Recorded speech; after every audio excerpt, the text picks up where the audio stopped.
Hello, my name is Aryan Bangalore, and for the last 2 years, I've been actively involved in Innova's Hospital Out of Life program in Fairfax, Virginia. And this is my story of how my volunteer work has impacted me. I'm a senior at Chaintree High School with a deep interest and passion for medicine. In my free time, I like to interact with people, whether it's going across the street with my friends and getting ice cream, acting as a mentor or tutor to my friends and classmates, or just hanging out with my friends on Discord or FaceTime, which is why I think my volunteer work specifically has impacted me the way it has. I applied for a position as a volunteer late into my sophomore year because I had begun my interest in medicine and I wanted to see it play in my own eyes. However, it soon became much more. A place for me to comfort seniors that were struggling or facing unfathomable hardships. One of the earliest patients I had the opportunity to work with is a patient who I'll just call James, who was bedridden for weeks, and I was in charge of helping him regaining his strength to walk again. After I got back on a stroll, ordered his dinner, and moved on to the next patient, I was greeted by all the other workers around me. The nurses, doctors, and even the healthcare work, even the cafeteria ladies delivering food to the patients next door, were all smiling with their heads raised high. However, after months of volunteering at Innova's Hospital Out of Life program, I was disheartened to see how hard reality can hit for many elderly people. Even at just my hospital, there are probably hundreds, maybe even thousands of patients who are facing all these problems. But I never really understood what that number actually meant until I saw it for myself.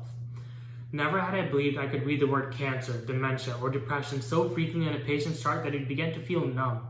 More often than not, I would see it in at least 5 of my patients in a single shift. Even so, I was glad to see so many healthcare workers continue to care, even if I was so sure those same words have become numb to them as well. Through this experience, I've been able to make lasting and meaningful relationships with my patients.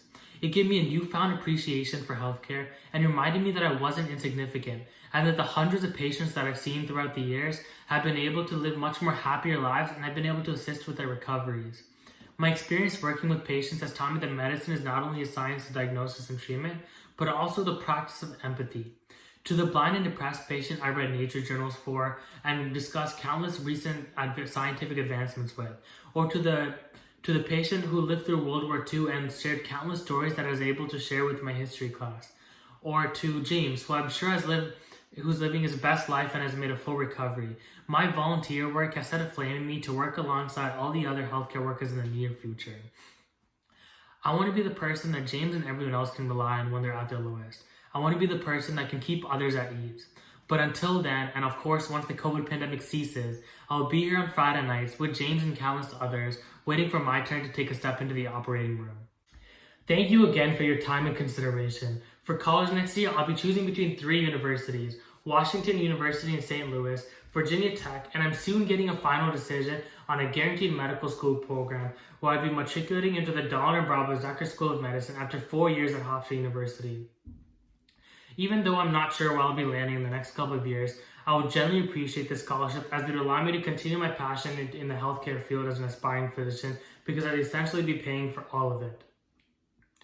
With this scholarship, I'll be able to work even more with my patients at Innova or at similar volunteer opportunities where I'd be working with more older or elderly patients. So I hope you enjoyed my video, and thank you again for your time and consideration. Bye!